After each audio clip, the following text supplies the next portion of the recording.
Good afternoon everybody. ప్రియమైన విద్యార్థులారా, నిన్నటి క్లాస్లో నాబార్డు యొక్క ఫంక్షన్స్ ఏంటి అనేది చెప్పుకున్నాం. ప్రధానంగా 7 రకాల ఫంక్షన్స్ గురించి నిన్న క్లాస్లో మీకు వివరించాను. ప్రధానంగా చెప్పుకున్న విషయాలు ఏంటంటే, గ్రామీణాభివృద్ధికి సంబంధించి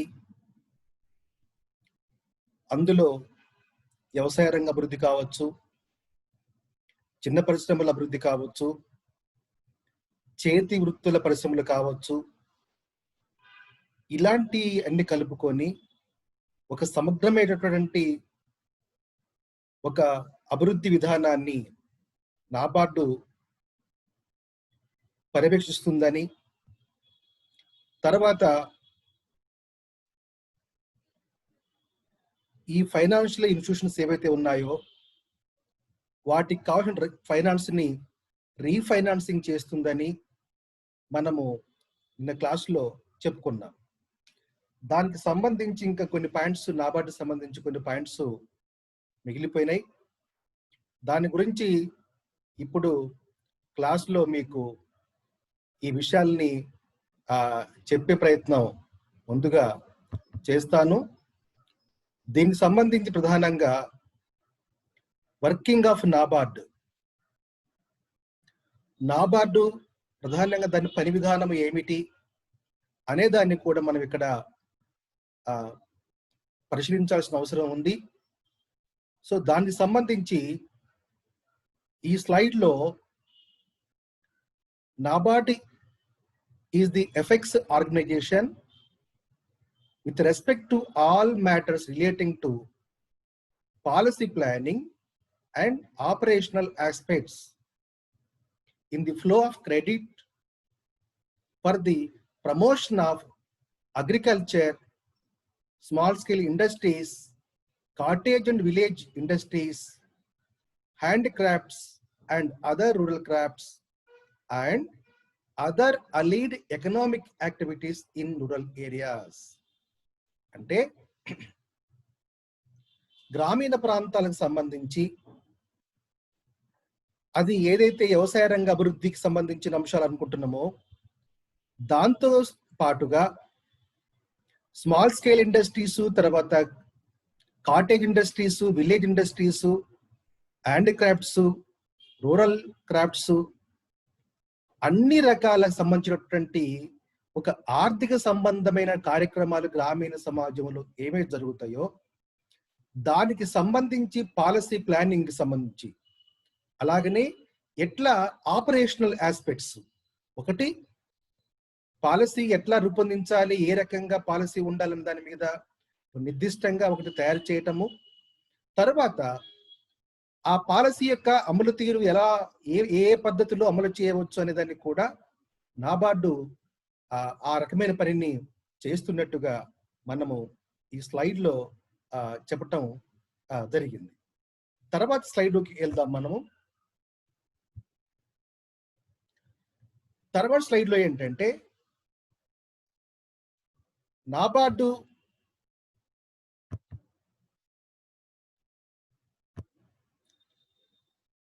is a firm being various functions assumed it smoothly and effectively, efficiently. For instance, its sanction of short-term credit limits worth 8,820 crores during the 2003 and 4 and 16,100 crores during 2006 and 7 for financing seasonal agricultural operations at the concessional rate of the 3% below the bank rate. అంటే short term లోన్కు సంబంధించి ఆ నాబార్డు 2003-4లో 8,820 కోట్ల రూపాయలని అది loan రూపంలో అమౌంట్ని ఇస్తే, తర్వాత 2006-7 నాటికి 16,100 కోట్ల రూపాయలకు ఈ అమౌంట్ పెరిగింది. ఈ అమౌంట్ను కూడా జస్ట్ చాలా నామినల్ రేట్ ఆఫ్ ఇంట్రెస్ట్, అంటే బ్యాంకుల కంటే కూడా తక్కువ ఇంట్రెస్ట్ రేట్ మీద నాబార్డు ఈ అమౌంట్ని రీఫైనాన్స్ చేయడం జరిగింది. అది ఎంత పర్సెంట్ అంటే జస్ట్ 3% రేట్ ఆఫ్ ఇంట్రెస్ట్ తోని ఈ అమౌంట్ని ఇచ్చింది. ఇది నాబార్డు పని విధానంలో ఇంకొక అంశం. NABARD has attempt to ensure the flow of credit to weaker section of society under the new 20 points program by the making it obligatory for banks to disperse a specified percentage of short-term loan to small and marginal farmers and other economically weaker sections. ఈ 21 points గురించి తర్వాత మనం RRB బ్యాంకులో నిర్దిష్టంగా మాట్లాడుకుందాం. ఎందుకంటే RRB bank ప్రధానంగా ఈ 20 పాయింట్స్ ప్రోగ్రామ్ కోసమే ఆ బ్యాంకులో ఏర్పాటు చేసింది. కాబట్టి ఈ 20 పాయింట్స్ ఎప్పుడు స్టార్ట్ అయింది, ఎవరు దీన్ని ప్రారంభించారు అనే క్లాస్ని ఆ ఆర్ఆర్బిలో మనం చెప్పుకుందాం. ఇక్కడ నాబార్డు సంబంధించి ఏంటంటే వ్యవసాయ అభివృద్ధికి సంబంధించిన విషయాలతో పాటుగా సమాజంలో ఎవరైతే బలహీన వర్గాల ప్రజలు ఉన్నారో ఆ ప్రజల యొక్క ఎకనామిక్ అప్లిప్మెంట్ కూడా ఈ షార్ట్ టర్మ్ లోన్లు ఇవ్వటం అనేది నాబార్డు పని విధానంలో ఉంది. సో కాబట్టి ఈ రకమైన అంశం కోసం పనిచేసినటువంటి ఏవైతే ఫైనాన్షియల్ సంస్థలు ఉన్నాయో వాటికి కావాల్సినటువంటి అమౌంట్ను కూడా ఇవి ఈ నాబార్డు వాటికి రీఫైనాన్స్ చేయటం అనేది జరుగుతుంది. So short term loan to small and marginal farmers and other economic weaker sections, అంటే చిన్న సన్నకారు రైతులతో పాటుగా ఆర్థికంగా బలహీనమైనటువంటి వర్గాలు ఎవరైతే ఉన్నారో వారందరికీ కూడా నాబార్డు అనేది ఈ షార్ట్ టర్మ్ లోన్స్ లో భాగంగా వాళ్ళకు ఫైనాన్స్ ని సపోర్ట్ చేయటం అనేది జరుగుతుంది. ఇది దానికి సంబంధించిన అంశం. ఇంత ముందు కూడా చెప్తా ఉన్నా నేను, నాబార్డు ప్రధానంగా రీఫైనాన్స్ చేస్తుందని మనం మాట చెప్పుకుంటున్నాం. ఏ రకంగా రీఫైనాన్స్ చేస్తుందంటానికి నాబార్డు 2 రకాలుగా 2 పద్ధతులలో ఆ రీఫైనాన్స్ సిస్టమ్ అది ఫాలో అవుతుంది. అందులో ఫస్ట్ పద్ధతి ఏంటంటే చూద్దాం మనం. The first it is extend to RRBs, FX rural credit instructions, state cooperative banks, and the state second type of refinance is there, extend to provide resources for ground level development of rural credit. అంటే గ్రామీణ అభివృద్ధికి సంబంధించి అక్కడ ground లెవెల్లో ఏదైతే అక్కడ అవసరాలు ఉన్నాయో, ఏదైతే నీడ్ ఉందో ఆ నీడ్ని దృష్టిలో పెట్టుకొని సో ఈ నాబార్డు అనేది రీజనల్ బ్యాంక్స్, గ్రామీణ రీజనల్ బ్యాంక్స్ ఏవైతే ఉన్నాయో వాటికి, తర్వాత ఇతర కోఆపరేటివ్ స్టేట్ కోఆపరేటివ్ సొసైటీస్ కావచ్చు, జిల్లా కోఆపరేటివ్ సొసైటీ కావచ్చు, లేదు మనకు కోఆపరేటివ్ సొసైటీస్ కావచ్చు, వాటన్నిటికీ కావాల్సినటువంటి అమౌంట్ని ఇది ఒక పద్ధతిలో రీఫైనాన్స్ చేస్తూ ఉంది. ఇది ఒక పద్ధతి. తర్వాత పద్ధతి చూద్దాం.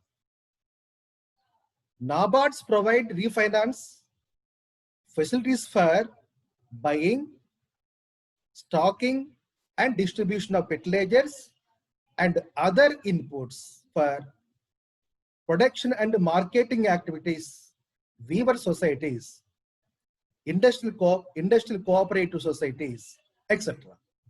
ఇక్కడ ప్రత్యక్షంగా రైతులకు పరపతి సౌకర్యాలు కలిపే విధంగా చూడటము, దానికి రీఫైనాన్స్ చేయటం అనేది ఒక పద్ధతి. రెండోది ఏంటంటే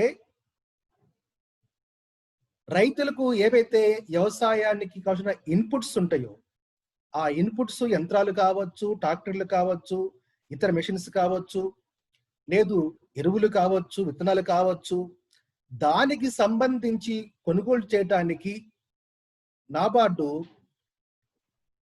ఈ రకమైనటువంటి రీఫైనాన్స్ చేస్తుంది అనేది ఒక అంశం. తర్వాత రైతులు తాము పండించిన పంటలు వెంటనే మార్కెట్ ధర ఉండదు కాబట్టి, సో ఆ మార్కెట్ ధరలు వచ్చే విధంగా వాళ్ళ పంటల్ని స్టాక్ పెట్టుకునేందుకు, స్టాక్ అని ఒకడ ప్రిజర్వ్ చేసుకోవడానికి కూడా, స్టాకింగ్ చేసుకోవడానికి కూడా నాబార్డు వాటికి కూడా రీఫైనాన్సింగ్ చేస్తూ ఉంది. తర్వాత డిస్ట్రిబ్యూషన్ ఆఫ్ ఫెర్టిలైజర్స్, అంటే రైతులకు ఒక్కోసారి నాబార్డు ఫెర్టిలైజర్స్ నే డైరెక్ట్ గా కొనేసి అది రైతులకు పంపిణీ చేయడం అనేది కూడా జరుగుతుంది. సో తర్వాత అదర్ ఇన్పుట్స్ అండ్ ప్రొడక్షన్స్, అంటే ఉత్పత్తికి సంబంధించి ఏవైతే ఇతర అవసరాలు ఉంటాయో, ఇన్పుట్స్ ఉంటాయో వాటికి సంబంధించి, తర్వాత మార్కెటింగ్ యాక్టివిటీస్ ఆఫ్, ఇక్కడ ఎవరి మార్కెటింగ్ యాక్టివిటీ, వీవర్స్, అంటే ఎవరైతే బట్టలు నేసేటటువంటి కాటన్ కార్మికులు ఉంటారో వాళ్ళకు సంబంధించేటటువంటి వాళ్ళ మార్కెటింగ్ చేయడానికి కోసం కానీ, వాళ్ళకు కావాల్సినటువంటి ఇన్పుట్స్ సప్లై చేయడానికి కానీ, సో ఇది నాబార్డు వీళ్ళకు కూడా ఈ రకమైనటువంటి రీఫైనాన్సింగ్ అనేది చేస్తూ ఉంది మిత్రులారా. సో లాస్ట్ వన్ ఏంటంటే,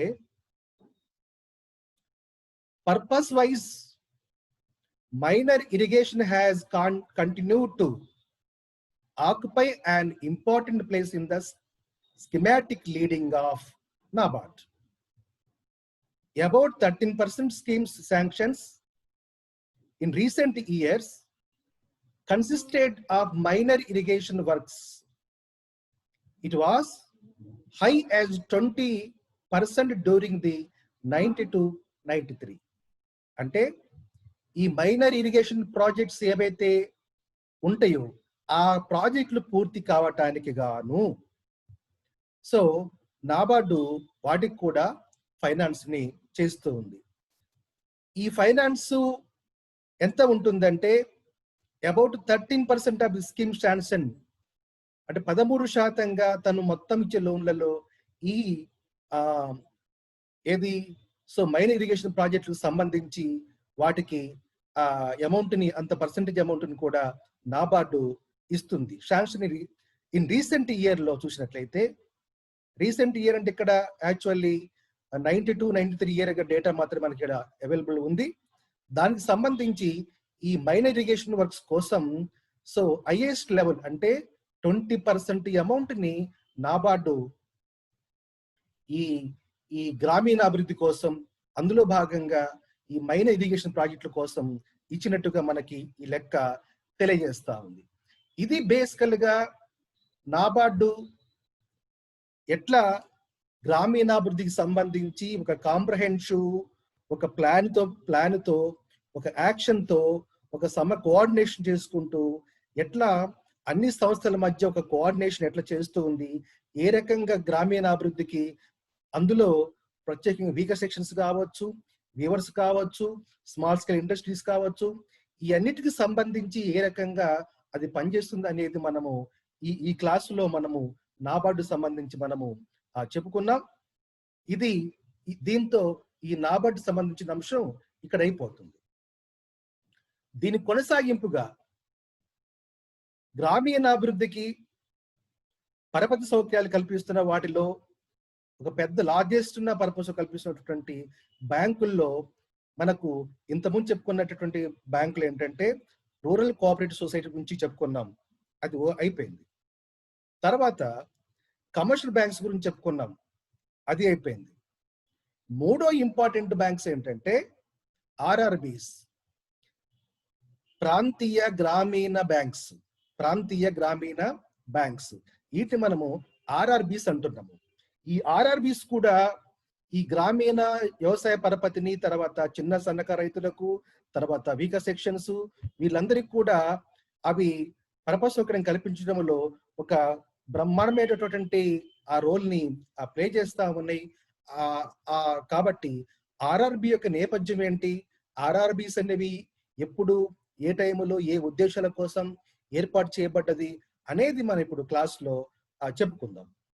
సో ఆర్ఆర్బి సంబంధించి ఎప్పుడు ఏర్పడ్డది అనడానికి మనకు ఫస్ట్ స్లైడ్ లో ఇలా మనకు ఆ వివరాలు తెలియజేస్తా ఉంది.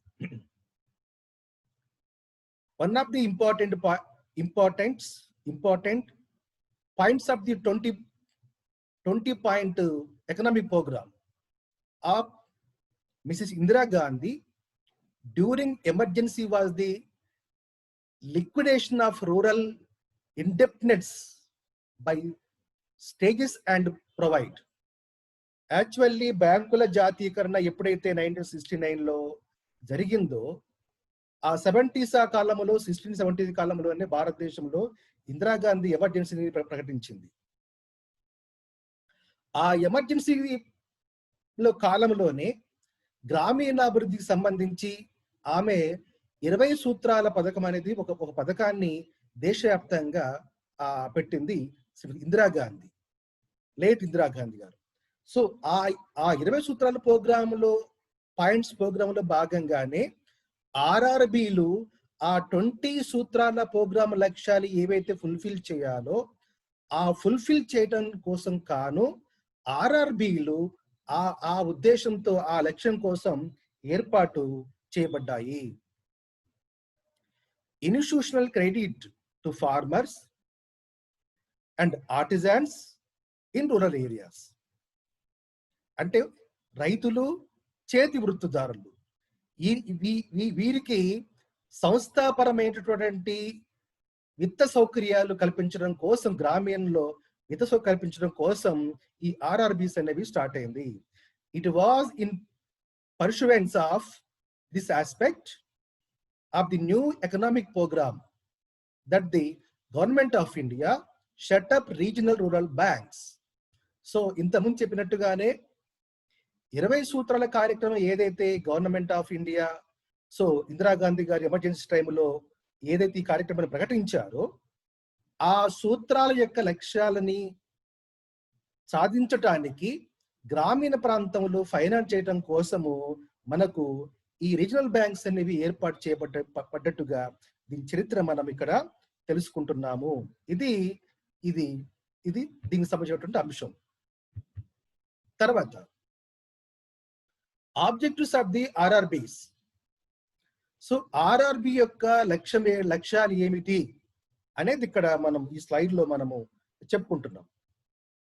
The main objective of the RRBs is to provide credit and other facilities particularly to the small and marginal farmers, agricultural labor, artisans and small entrepreneurs, so as to develop agriculture, trade, commerce, industry and other productivity activities in the rural areas.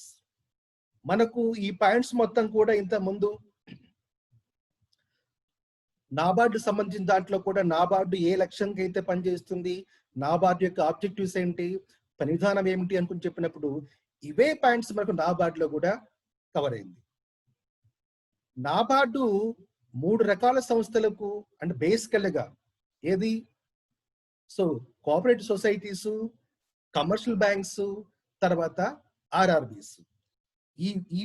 ఇవి పూర్తిగా గ్రామీణాభివృద్ధికి సంబంధించినటువంటి ఆ మిగతా cooperative societies కానీ commercial banks కూడా ఏ రకంగా అయితే ఏ లక్ష్యాలు ఆ గ్రామీణ లింక్ ఉన్నాయో అవే అంశాలు మనకు ఆర్ఆర్బీలో కూడా కనపడతా ఉన్నాయి. సో ఇక్కడ ఈ provide credit facilities particularly small and marginal farmers, ఇంత ముందు దాంట్లో కూడా ఇవి రిపీట్ అయింది.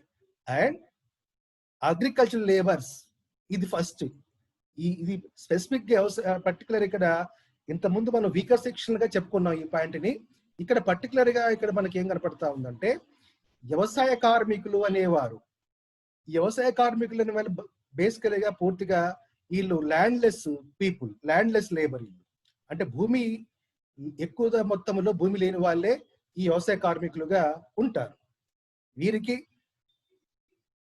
తర్వాత ఆర్టిజన్స్ అంటే చేతి వృత్తులదారులకు, తర్వాత స్మాల్ ఎంటర్ప్రీనర్స్ అంటే స్మాల్ స్కేల్ ఇండస్ట్రీస్ కావచ్చు, స్మాల్ ఎంటర్ప్రైనర్స్ కావచ్చు. So as to develop agriculture, trade, commerce, industry and other productive activities in rural areas. So బ్రాడ్గా మనకు నాబార్డులో చెప్పుకున్న విషయాలు, కోఆపరేటివ్ బ్యాంక్స్ సంబంధించిన అంశాలు ఏవైతే లక్ష్యాలు ఉన్నాయో అవే లక్ష్యాలు మనకు ఆర్ఆర్బీస్ కూడా కలిగి ఉన్నట్టుగా మనకు ఇక్కడ వివరాలు మనకు తెలుస్తుంది. తర్వాత ఎప్పుడు ఈ రీజనల్ బ్యాంక్స్ ని ఏర్పాటు చేశారు, సో వాటి యొక్క చరిత్ర ఎప్పుడు స్టార్ట్ అయింది, ఎంత అమౌంట్ బేసిక్, ఎంత ఇన్వెస్ట్మెంట్, ఎంత అమౌంట్ తోని ఈ బ్యాంకుల్ని స్టార్ట్ చేశారు అనేది ఇప్పుడు మనము ఈ స్లైడ్ లో మన పరిశీలన చేద్దాం. Initially 5 regional banks were set up on October 22, 1975. అంటే 1975 అంటే ఆఫ్టర్ ఎమర్జెన్సీ. 69 లో మొదట మనకు బ్యాంకు నేషనలైజేషన్ జరిగింది. 70s లో ఎమర్జెన్సీ ఇందిరాగాంధీ ప్రవేశపెట్టారు. ఆఫ్టర్ ఎమర్జెన్సీ తర్వాత మనకు రూరల్ బ్యాంక్స్ సెటప్ మనకు అయినట్టుగా తెలుస్తుంది. మొదట దేశంలో ఒక 5 ప్రాంతాల్లో ఈ స్టార్టింగ్ ఇనిషియల్ గా ఈ 5 ప్రదేశాల్లో 5 బ్యాంకులు ఏర్పాటు చేయటం. ఒకటి మొరాదాబాద్ అండ్ గోరఖ్పూర్. సో ఈ గోరఖ్పూర్ గాని మొరాదాబాద్ రెండు కూడా ఉత్తరప్రదేశ్ లో ఉన్న 2 ప్రాంతాలు. ఒకటి. తర్వాత భివానీ ఇన్ హర్యానా. హర్యానాలో భివానీ ప్రాంతాన్ని రూరల్ బ్యాంక్స్ ఎస్టాబ్లిష్ ప్రాంతంగా ఒకటి, ఇది సెకండ్. తర్వాత జైపూర్ ఇన్ రాజస్థాన్, అది రాజస్థాన్ జైపూర్ సంబంధించింది, అదొకటి. Malda in west Bengal. So యూపీలో 2, హర్యానాలో 1, జైపూర్ రాజస్థాన్ లో 1, తర్వాత వెస్ట్ బెంగాల్లో 1. మొత్తం కలిపి 5 ప్లేస్లలో 1975లో మనకు ఆర్ఆర్బీలు అనేవి స్థాపించబడ్డట్టుగా దాని చరిత్ర మనకు తెలుస్తుంది. Right. Each regional bank had an authorised capital of 1 crore. So ఇక్కడ ఈ బ్యాంకుల్ని ఏర్పాటు చేస్తున్నప్పుడు ఆ బ్యాంకుల్లో క్యాపిటల్ ఎంత అమౌంట్ అంటే 1 crore rupees and issued and paid up capital of Rs 25 lakhs. So ఇవి 1 crore క్యాపిటల్ తో ఇవి ప్రారంభించబడినప్పటికీ ఇవి స్టార్టింగ్ రుణాలు పంపిణీ అనేది 25 lakhs ఆ అమౌంట్ ఫస్ట్ స్టార్టింగ్ నుంచి అవి స్టార్ట్ చేసుకుంటూ వచ్చినట్టుగా మనకు తెలుస్తుంది. The share capital was subscribed by the central government 50%, the state government concerned 15%, and the sponsoring commercial banks 35%. అంటే ఈ షేర్ క్యాపిటల్ ఏదైతే 100 crores స్టార్టింగ్ అనుకున్నప్పటికీ ఈ ఆర్ఆర్బీలకు సంబంధించినటువంటి అమౌంట్ ని ఏ కాంపోజిషన్స్ లో ఎవరెవరు ఎంతెంత చేస్తున్నారు అనేది ఇక్కడ ఈ పాయింట్స్ లో మనకు తెలుస్తుంది. ఆర్ఆర్బీకి వస్తున్న షేర్ క్యాపిటల్లో దాదాపుగా 50% అమౌంట్ సెంట్రల్ గవర్నమెంట్ కల్పిస్తున్నట్టుగా మనకి డేటా ఉంది. రైట్. తర్వాత రాష్ట్ర ప్రభుత్వాల వాటా ఎంత అంటే 15%. రిమైనింగ్ 35% కమర్షియల్ బ్యాంక్స్, అంటే మనకి ఏవైతే కమర్షియల్ బ్యాంక్స్ ఉన్నాయో ఆ కమర్షియల్ బ్యాంక్స్ ఈ గ్రామీణ ప్రాంతీయ గ్రామీణ బ్యాంకులకు అవి కూడా తమ వాటా కింద 35% అమౌంట్ ని అవి తమ షేర్ ని ఈ గ్రామీణ ప్రాంతీయ గ్రామీణ అభివృద్ధి బ్యాంకులకు ఇస్తున్నట్టుగా మనకు తెలుపుతుంది. ఇది సో బేసికల్ గా ఎప్పుడు స్టార్ట్ అయింది, ఎంత అమౌంట్ తో స్టార్ట్ అయింది అనేది, తర్వాత ఈ అమౌంట్ ని ఏ సంస్థలు, సెంట్రల్ గవర్నమెంట్, రాష్ట్ర ప్రభుత్వము తో పాటుగా కమర్షియల్ బ్యాంక్స్ కూడా ఎంత పర్సంటేజ్ అమౌంట్ ని ఇక్కడ దీనికి కాంట్రిబ్యూట్ చేస్తుంది అనేది మనకి ఇక్కడ ఈ పాయింట్స్ ద్వారా తెలుస్తుంది. దెన్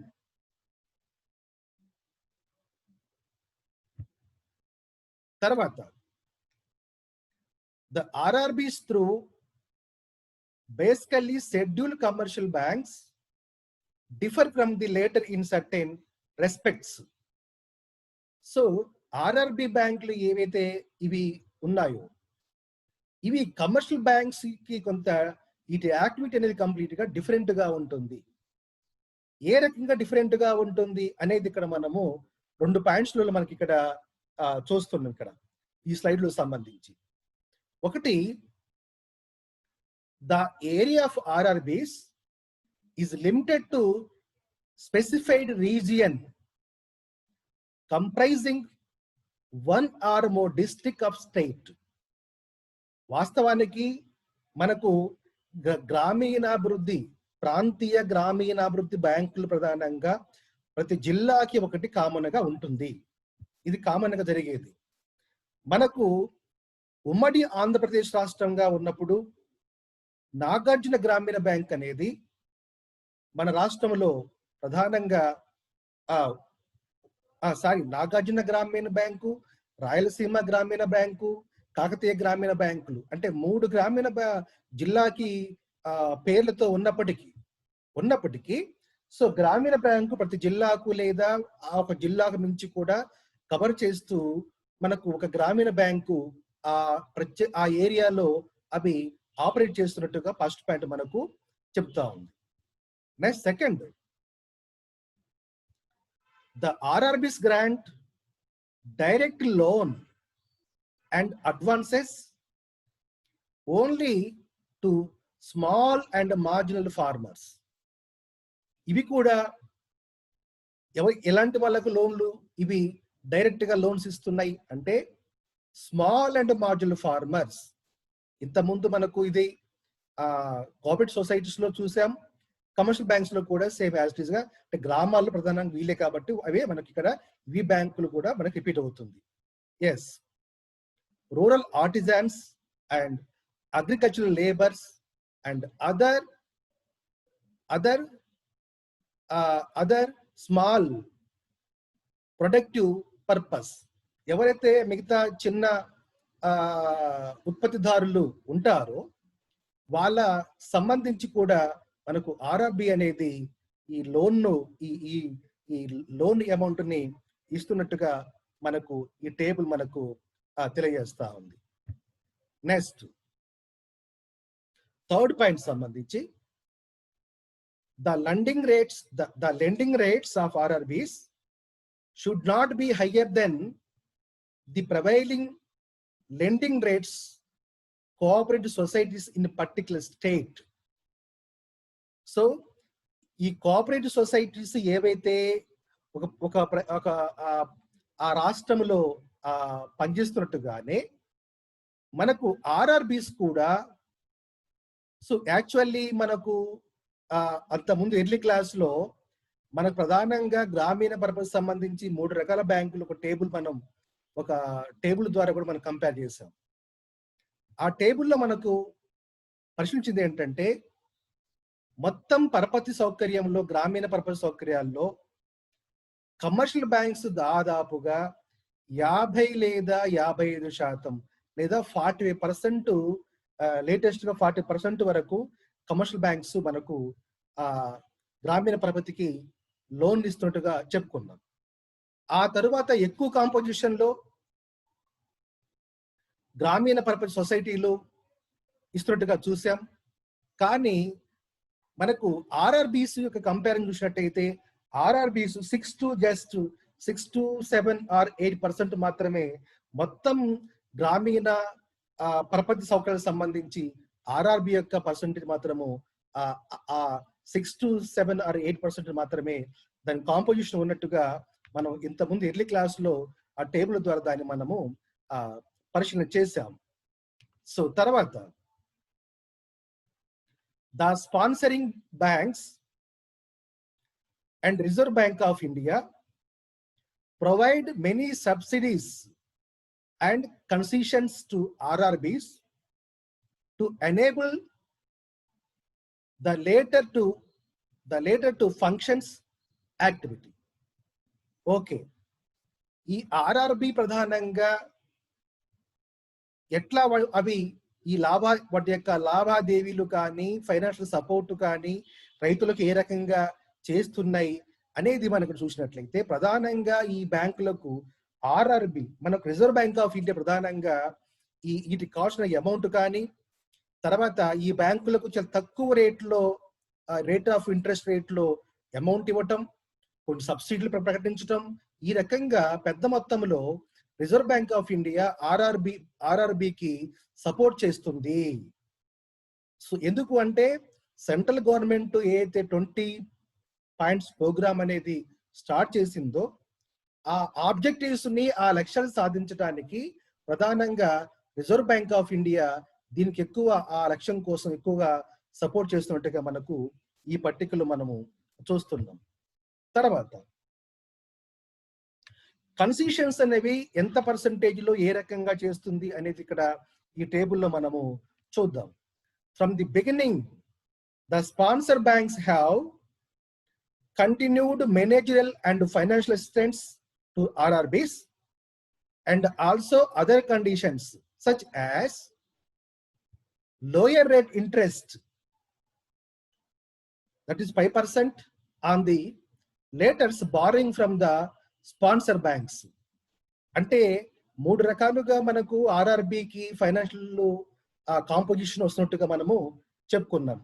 ఏంటి ఆ 3 రకాలుగా అంటే 50% అమౌంట్ ఏమో సెంట్రల్ గవర్నమెంట్ ఇస్తున్నట్టుగా, తర్వాత 15% ఏమో 50% సెంట్రల్ గవర్నమెంట్, 15% అంటే 15% ఏమో స్టేట్ గవర్నమెంట్ వాటాగా, రిమైనింగ్ 35% కమర్షియల్ బ్యాంక్స్ మనకు ఈ ఆర్ఆర్బికి తమ వాటాలుగా అమౌంట్ ని ఇస్తున్నాయి, స్పాన్సర్ చేస్తా ఉన్నాయి.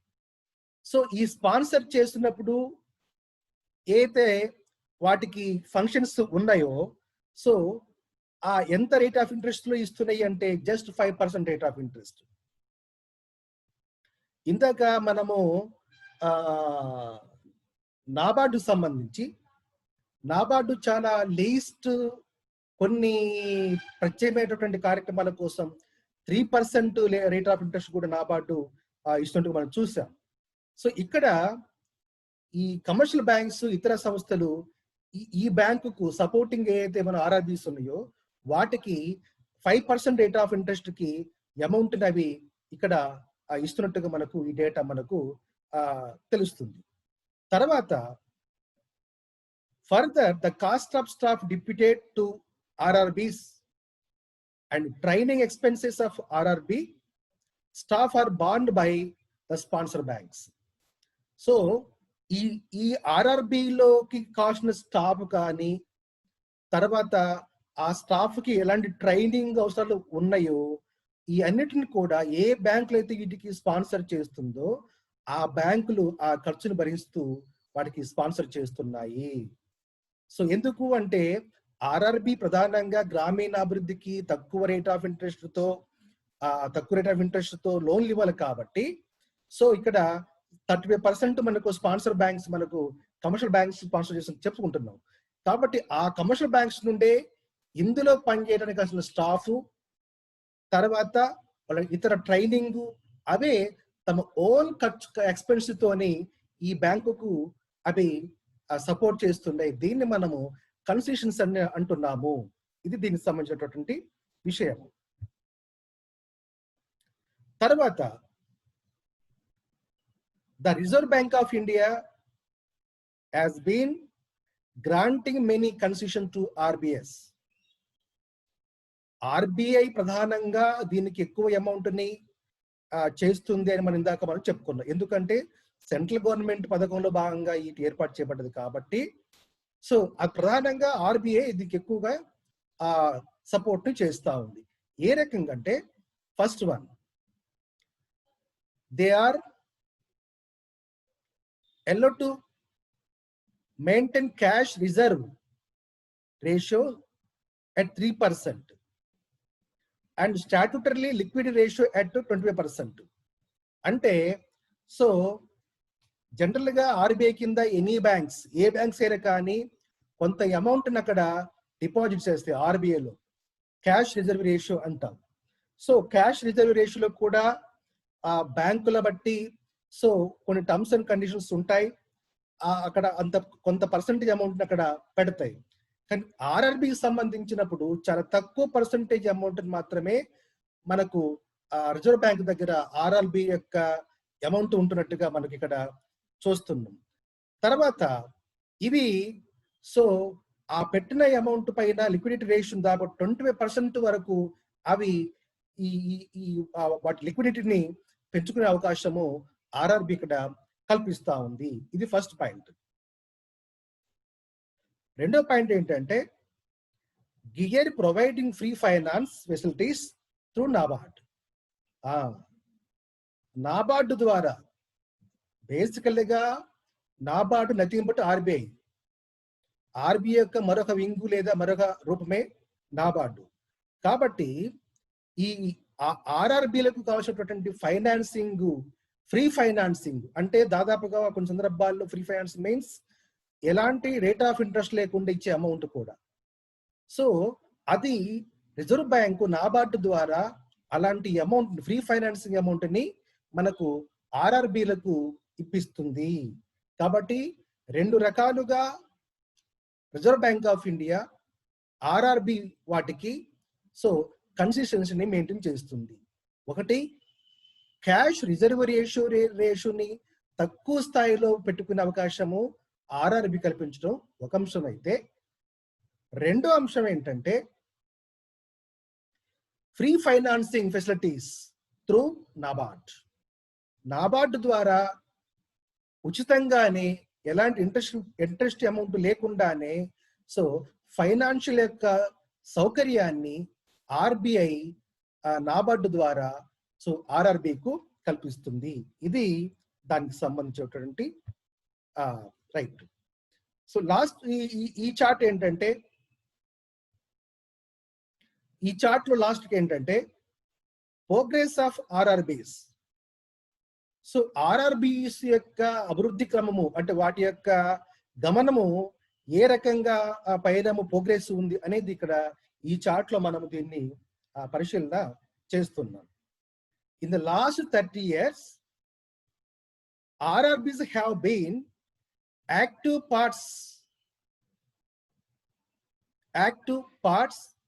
points in programs designed to provide credit assistance to identified beneficiaries under the new 20-point program. అంటే 20 సూత్రాల పథకములో భాగంగా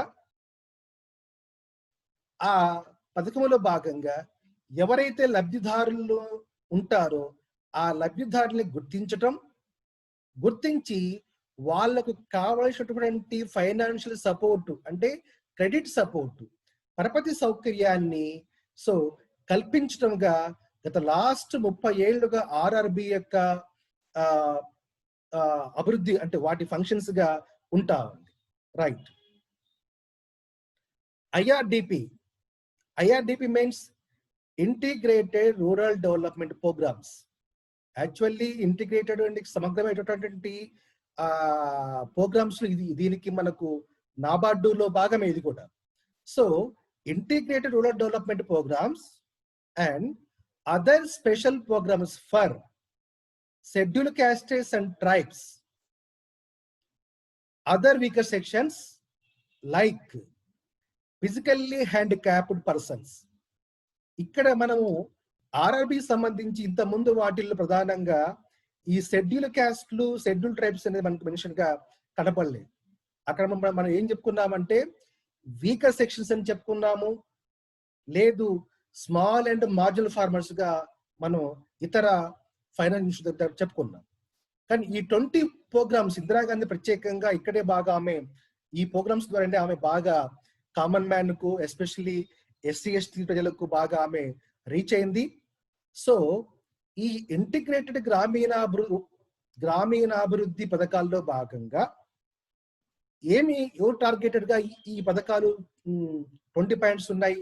ఒకటి షెడ్యూల్ కులాలు, 2 షెడ్యూల్ తెగలు, 3 వీకర్ సెక్షన్స్ అంటే బలహీన వర్గాలు ఎవరైతే ఉన్నారో వీకర్ సెక్షన్స్, వీరితో పాటుగా ఇతర హ్యాండిక్యాప్డ్ పర్సన్స్ అంటే సో ఫిజికల్లీ ఛాలెంజ్డ్ అంటే సో అంగవైకల్యంతో ఎవరైతే రకరకాల సమస్యలతో ఉన్నటువంటి వ్యక్తులు ఉన్నారో వారికి కూడా ఈ మనకు ఆర్ఆర్బీస్ ద్వారా మనకు పరపతి సౌకర్యం అనేది ఈ లాస్ట్ గత 30 ఏళ్లుగా ఈ తరగతికి ఇలాంటి వర్గాలకు ఆర్ఆర్బీలు సో పరపతి సౌకర్యాన్ని కల్పించడం అనేది దాని పురోగతి అంశంగా ఒకటి చూస్తా ఉన్నాం. తర్వాత లాస్ట్ అంశం ఏంటంటే who are gainfully employed can secure finance from RRBs for purchase of artificial limbs, hearings, aids, wheelchairs, etc. So ఇందాక మనము ఏదైతే ఫిజికల్లీ ఛాలెంజ్ పర్సన్స్ అనుకుంటున్నాము, సో వారు ఎవరైతే అలాంటి పర్సన్స్ ఉంటారో వాళ్ళకి కావాల్సినటువంటి ఏవైతే నీడ్స్ సెక్యూర్ ఏదైతే ఉంటుందో ఆ నీడ్స్ అవసరం అవుతుందో అవి కొనుగోలు చేయడానికి కాను మనకు ఆర్ఆర్బి అనేది ఫైనాన్షియల్ క్రెడిట్ అనేది వాళ్ళకు సమకూరుస్తుంది. ఏంటవి? సో వాళ్ళకు వినికిడి సంబంధించినటువంటి యంత్రాలు కావచ్చు, లేదు వీల్ చైర్స్ కావచ్చు, ఇతర ఏవైతే వాళ్ళకు ఇంకా నీడ్స్ అవసరం ఉంటాయో అవన్నీ కూడా పర్చేజ్ చేయడానికి, వాళ్ళు కొనుగోలు చేయడానికి నాబార్డు అనేది సో ఇక్కడ ఇలాంటి వర్గాలకు సపోర్టు చేస్తా ఉంది. Subject to maximum of 2500 rupees for borrower.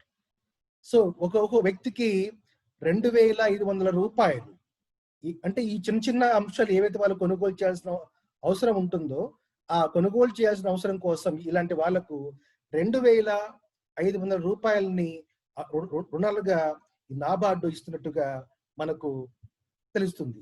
ఇది బేసికల్ గా మిత్రులారా, విద్యార్థులారా, నాబార్డు మన ఆర్ఆర్బికి సంబంధించి ప్రధానంగా ఆర్ఆర్బిస్ మనకు 70s తర్వాత 74, 75లో ఇవి ఎస్టాబ్లిష్ అయినాయని, స్టార్టింగ్ లో 5 ప్రాంతాల్లో ప్రధానంగా ఇవి స్టార్ట్ అయినాయని, 5 ప్రాంతాలకు సంబంధించి యూపీలో 2, తర్వాత హర్యానా, వెస్ట్ బెంగాల్, రాజస్థాన్ అనే ప్రాంతంలో ఇది స్టార్ట్ అయిందని, తర్వాత స్టార్టింగ్ లో దీని అమౌంట్ 100 కోట్లు అమౌంట్తో ఈ పథకం ప్రారంభమైతే, సో దీనికి కావాల్సిన క్యాపిటల్ మనకు కేంద్ర ప్రభుత్వము, రాష్ట్ర ప్రభుత్వంతో పాటుగా కమర్షియల్ బ్యాంక్స్ ఆ అమౌంట్ ని ఈ ఆర్ఆర్బిస్ కు స్పాన్సర్ చేస్తున్నాయని, దీంతో పాటుగా సో రకరకాల concessions, subsidies, central government, RBI, తర్వాత కమర్షియల్ బ్యాంక్స్ ఇవన్నీ కూడా ఈ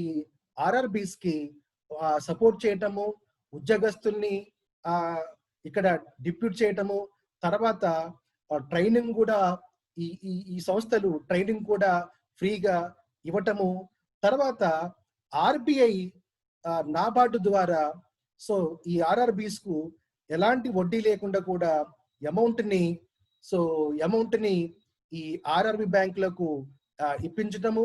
ఈ రకంగా చూసినప్పుడు ఆర్ఆర్బిలు అనేవి 20 పాయింట్స్ 20 సూత్రాల పథకం యొక్క లక్ష్యాల కోసం అది ప్రధానంగా ఈ ఆర్ఆర్బిలు అనేవి ఎస్టాబ్లిష్ చేయబడ్డవి. ఒకటి, సమగ్రమైనటువంటి గ్రామీణాభివృద్ధి లక్ష్యం కోసం, గ్రామీణాభివృద్ధి జరగటం కోసం ఈ ఆర్ఆర్బి యొక్క పని విధానం అనేది ఉంటుంది. ప్రత్యేకంగా ఆర్ఆర్బి సంబంధించి షెడ్యూల్ కులాలు, షెడ్యూల్ తరగతులు ఎవరైతే ఉన్నారో వారితో పాటుగా ఫిజికల్ ఛాలెంజ్ పర్సన్స్ కూడా, వారికి కూడా ఆర్ఆర్బిలు టార్గెటెడ్ గా వాళ్ళకి పరపతి సౌకర్యాలు ఇవ్వటం జరుగుతూ ఉంది. చిన్న రైతులు, తర్వాత వీరితో పాటుగా ఆర్టిజాన్స్ వారికి, తర్వాత చిన్న రకాల ఇతర అందరికి కూడా ఈ ఆర్ఆర్బిలు ఫైనాన్స్ చేస్తూ గ్రామీణాభివృద్ధికి తోడ్పడతా ఉన్నాయి. ఇది మనకు ఆర్ఆర్బి సంబంధించినటువంటి క్లాసు. ఈ క్లాసుని మనము ఇక్కడ ఇవాళతో ముగించుకుందాము. రేపటి క్లాస్ సంబంధించి రేపటి క్లాసుని మనము వేరే అంశంతో చెప్పుకుందామని తెలియజేస్తూ, ఇంతవరకు మీరు ఈ క్లాస్ విన్నందుకు మీ అందరికి కూడా అభినందనలు తెలియజేస్తూ ఈ క్లాసుని ఇంతటితో ముగిస్తూ ఉన్నాను.